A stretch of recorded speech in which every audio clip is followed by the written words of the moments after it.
An Aqua Team! And there's no I in team. But there is an A in team. Marvel and DC have some of the most famous superheroes, but they're definitely not the only ones out there. Since Superman came onto the scene in 1939, loads of creators and companies have tried to reach that same level of fame, and hundreds of new heroes have been created over the years. A few have even made it to the big screen, but there are plenty more that I think totally deserve their own movies just as much as the popular Marvel and DC characters. Spawn. After what feels like forever, Todd McFarlane's Spawn is finally making a comeback, and people are buzzing about it. Spawn is one of those iconic comic characters outside of Marvel and DC. He first popped up in Spawn #1 back in 1992 through Image Comics, and ever since, he's been a standout. Not just because of his creepy look and dark backstory, but because he's always marched to his own beat. Spawn's had a few tries on screen already. There was an animated series that really captured his dark vibe, and a 1997 live-action movie starring Michael Jai White. That one didn't exactly set the box office on fire, but it did manage to build a cult following. Fans stuck around because Spawn is just that interesting. Now, McFarlane is giving it another shot, this time with Blumhouse producing and Jamie Foxx taking the lead as Al Simmons. The new movie is called King Spawn, which already hints at a darker, more intense take. With Jamie Foxx leading the way and Blumhouse known for edgy, horror-leaning projects, it's likely this version will dig into the grittier side of Spawn's story. This reboot has been in the works for a long time. McFarlane first mentioned wanting a new Spawn movie back in 1998. Blumhouse officially came on board in 2017, and by 2020, development really kicked off. Fast forward to mid-2024, and the title King Spawn has been officially revealed. At San Diego Comic-Con, McFarlane gave fans some updates. The script is done, the movie will probably be rated R, and this could be the start of a full Spawn cinematic universe. Producer Jason Blum has been optimistic too, saying the movie should land in 2025 or 2026. No exact release date yet, but that's the target window. As for casting, Jamie Foxx is front and center as Al Simmons' Spawn. McFarlane hinted that more big names are coming, sparking guesses about who'll play classic Spawn villains like the chaotic Violator. The story is still under wraps, but the King Spawn comic series from 2021 gives us an idea. It's darker and more psychological than traditional superhero stuff. If the movie follows that, we could see Spawn already transformed, grappling with his powers and the horrors that come with them. Even though it's been a long time coming and the 1997 film didn't quite hit, King Spawn looks like it could finally give the character the cinematic treatment he deserves. With Jamie Foxx, Todd McFarlane, and Blumhouse behind it, this reboot might just be worth the wait. Stardust the Super Wizard. Stardust the Super Wizard is a Golden Age superhero created by Fletcher Hanks, first appearing in Fantastic Comics #1 in December 1939. He appeared in 16 issues of Fantastic Comics and one issue of Big 3 between 1939 and 1941. Most of the stories were both written and illustrated by Hanks. Stardust's enemies ranged from ordinary criminals to cosmic threats like the Brain Men of Mars and the Super Fiend. His stories were reprinted in several collections, including Raw, Crack, Men of Mystery Comics, and Fantagraphics complete Fletcher Hanks volumes like I Shall Destroy All Civilized Planets and Turn Loose Our Death Rays and Kill Them All. The latter compiled all 15 of Hanks' classic Stardust stories. Stardust is basically an all-powerful, crime-fighting genius who uses his knowledge of interplanetary science and superhuman abilities to stop criminals. He's huge, anywhere from 7'3" to 9'9", and wears a star metal suit, a radiation belt that shoots all kinds of rays, and a thought-recording collar to communicate telepathically. He also has a tubular spatial for super-fast travel and a teleportation flash. His headquarters is a private star with a fully functional observatory to monitor crimes across the planets. Even though his original run was short, Stardust is in the public domain and has appeared in numerous modern stories and RPG campaigns. His powers include super strength, speed, endurance, durability, and extrasensory perception. He's known for bizarrely violent but clever ways of punishing villains, often turning their own plans against them. Critics note that Hanks's work was strange, over-the-top, and visually striking, anticipating the underground comics of the 1960s and 70s. Today, Stardust remains a cult favorite for his unique mix of cosmic powers and extreme morality. Supreme. Supreme is a superhero created by Rob Liefeld and first published in the early 90s by Image Comics. Initially, he was a violent, egotistical anti-hero in the vein of Superman, but Alan Moore later reinvented him as an homage to the Silver Age Superman. Moore's work, which ran from issue 41 onward, earned him an Eisner Award for Best Writer in 1997. Supreme's real identity is Ethan Crane, a mild-mannered artist whose powers come from a meteorite made of supremium, a substance that can alter reality. Over the years, Supreme has gone through countless battles, deaths, and alternate timelines. He's faced gods like Thor, fought his evil counterpart Darius Dax, and even traveled through space, often with the aid of his daughter Probe and other versions of himself from the Supremacy, a kind of superhero afterlife. Moore's Story of the Year storyline retooled the character with flashbacks, reality revisions, and tributes to classic comic storytelling. Later, Supreme: The Return wrapped up Moore's work, though some planned issues were never published. Eric Larson and Warren Ellis later revived the character, each taking a different approach. Larson restored Liefeld's original Violent Supreme, while Ellis's Supreme: Blue Rose explored reality-altering events in a more grounded setting. Strontium Dog, aka Johnny Alpha. Strontium Dog is a British comic series that started in 1978 featuring Johnny Alpha, a mutant bounty hunter in a post-apocalyptic future. Created by John Wagner and Carlos Ezquerra, it moved from Star-Lord to 2000 AD and ran in various forms until Ezquerra's death in 2018, which put the series on indefinite hiatus. The story is set after the Great Nuclear War of 2150, which caused widespread mutations in humans due to strontium-90 exposure. Johnny Alpha is born with alpha radiation eyes that let him see through objects, read minds, and even manipulate perceptions. After facing discrimination and escaping his anti-mutant father, he joins the Mutant Army and later becomes a bounty hunter for the Search Destroy Agency.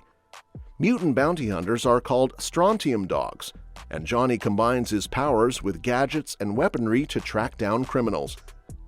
The series mixes gritty sci-fi, Western-style storytelling, satire, and occasional bizarre science fantasy with adventures involving time travel and alternate dimensions. Earth is mostly shown as a mutated New Britain full of ghettos for mutants, nuclear wastelands, and scattered, surviving cities. Mutants face prejudice and limited opportunities, but some join the S&D agency. Johnny Alpha is a clever, sarcastic, and morally guided character, willing to pursue vengeance when necessary, but also showing compassion. His supporting cast includes Wolf Sternhammer, the Gronk, mutant allies like Midden-Face McNulty and Durham Red, and various family members and politicians. Key stories cover Johnny's early life, the mutant uprising of 2167, his hunt for villains, and his death and eventual resurrection in the 2010s revival. The Spirit. The Spirit is a classic masked crime fighter from American comics, created by Will Eisner. He debuted in a Sunday newspaper comic insert called The Spirit Section, which ran from 1940 to 1952. His real identity is Denny Colt, a private investigator who falls into suspended animation after a run-in with the villain Dr. Cobra.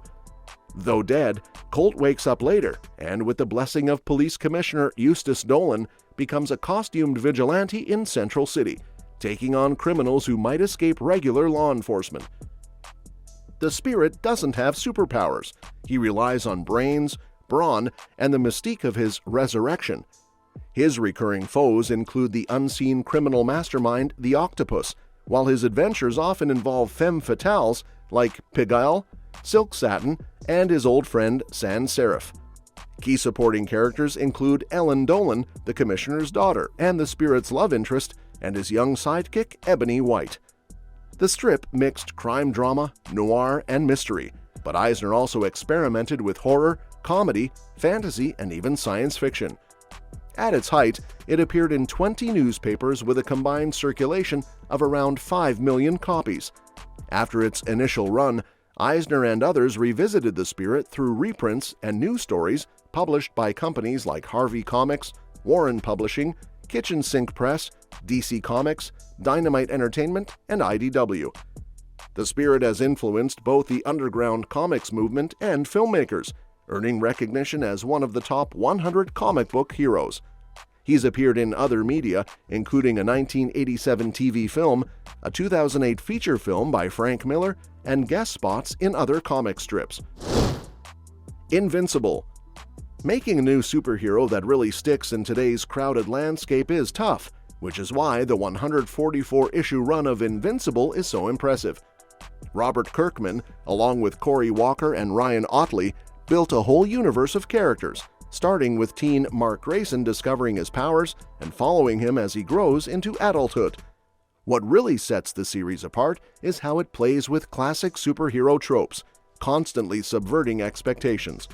From the shocking reveal that Mark's dad, Omni-Man, is actually an alien warlord bent on conquering Earth, the story keeps throwing curveballs that kept readers hooked for years. Kirkman recently gave an update on the long-awaited live-action movie, and he's cautiously optimistic. He told comicbook.com that he'd be shocked if it doesn't happen one day, though he admitted that the animated series on Prime Video both helps and complicates the process. The show already sets up the characters, which makes the movie easier to develop, but it might also mean avoiding storylines that fans have already seen, and the film could wait until the series wraps up. The live-action movie was first announced in 2017, before the comic ended in 2018. Progress has been slow, but it was confirmed as recently as 2021 that the project is still moving forward. Seth Rogen, one of the show's producers, has said the animated series is influencing the live-action adaptation. Savage Dragon. The Savage Dragon is the name of two superheroes created by Eric Larson and published by Image Comics, taking place in the Image universe. The original dragon first appeared in Graphic Fantasy No. 1 in 1982 and became the Savage Dragon in Megaton No. 3, eventually starring in Larson's long-running series. The character is a green-skinned, fin-headed humanoid with super strength, a healing factor, and amnesia, awakening in a burning field in Chicago. He joins the police as the Savage Dragon and fights mutant criminals called Super Freaks. Eventually, it's revealed that he is actually Kerr, a tyrannical alien emperor. After sacrificing himself in issue number 225, his son Malcolm Dragon takes over the mantle. Savage Dragon and Spawn are the only two Image Comics titles from the company's 1992 launch still being published in the 2020s, and Larson has written and drawn the entire series himself, making it the longest-running full-color comic with a single creator. The character also had a 26-episode animated series on the USA Network starting in 1995. Wizard ranked him 116th and IGN 95th among the greatest comic book characters and heroes ever. Larson originally created the dragon as a kid, inspired by Captain Marvel, Batman, Speed Racer, and the Hulk.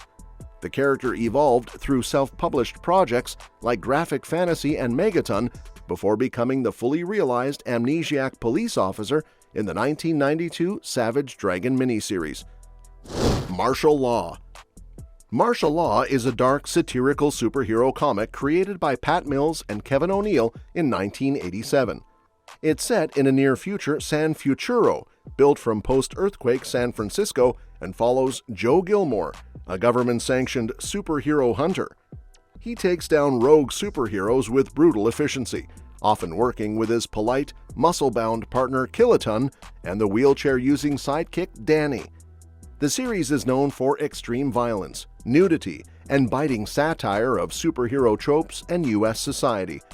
Martial Law's main enemies include the Public Spirit, a corrupt superpowered icon, and the Sleep Man, a serial killer targeting women dressed like Public Spirit's fiancé. Other recurring characters include Lynn Evans, martial law's journalist girlfriend, Mrs. Malin, Virago in disguise, and gangs like Gang Green. The comic originally ran at Epic Comics, then bounced between publishers including Apocalypse Comics, Dark Horse, and Image Comics, with crossovers featuring characters like The Mask and Savage Dragon. There have also been illustrated novellas like The Day of the Dead and Cloak of Evil, and multiple collected editions including Fear and Loathing, Blood, Sweat and Tears, and Fear Asylum. Martial Law stands out for its gritty storytelling, morally complex protagonist, and willingness to deconstruct superhero conventions, making it one of the most subversive series in the genre. Michelangelo: The Last Ronin. Michelangelo, the last surviving Teenage Mutant Ninja Turtle in The Last Ronin, is a far cry from the jokey, carefree turtle fans once knew. After losing his brothers and Master Splinter to the Foot Clan's schemes, Mikey becomes serious, cold, and single-minded, determined to avenge their deaths. Carrying his brother's weapons and Splinter's journal, he fights through a corrupt, Foot-controlled New York, showing incredible skill and resilience. He trains Casey Marie Jones, daughter of April and Casey, passing on his knowledge and keeping the hope for a new generation alive. Despite his hardened exterior, Mikey still shows glimpses of the old fun-loving turtle, especially in his mentorship of Casey Marie and the rare moments with surviving friends like April. Michelangelo's mutant physiology gives him peak human abilities: super strength, speed, agility, reflexes, and endurance. On top of that, he's a master martial artist skilled in ninjutsu, kenjutsu, kobudo, sai nonchaku bo, tonfa, shuriken jutsu, stealth, and even driving a motorcycle like a pro. In the end, Mikey succeeds in killing Oroku Hiroto, passes on Splinter's journal, and reunites with his family in the afterlife. Space Ghost. Space Ghost is a superhero created by Hanna-Barbera in the 1960s, designed by Alex Toth. Originally, he was a space-fighting hero with his teen sidekicks Jan and Jace and their monkey Blip, taking on villains across the galaxy. He could fly, become invisible with his belt, and uses power bands to unleash beams of energy, heat, cold, magnetism, and more. His rogues gallery included Zorak, Black Widow, later Spider-Woman, Creature King, Metallus, Brack, and Moltar. The original series ran from 1966 to 1968 with 42 Space Ghost episodes. Space Ghost returned in the 1980s on Space Stars, got a quirky late-night twist in the 1990s with Space Ghost Coast to Coast, and spun off into Cartoon Planet with songs, skits, and appearances by his sidekicks Zorak and Brack. Coast to Coast spoofed talk shows, often featuring villains as co-hosts, and ran through the 90s into the early 2000s. Well, that's it for today. Which of these heroes do you think deserves a movie the most, and who would you cast to bring them to life on the big screen? Drop your thoughts in the comments. I can't wait to hear your picks. And don't forget to subscribe, because we'll be covering more updates on this soon and other exciting upcoming movies and series. We'll see you next time.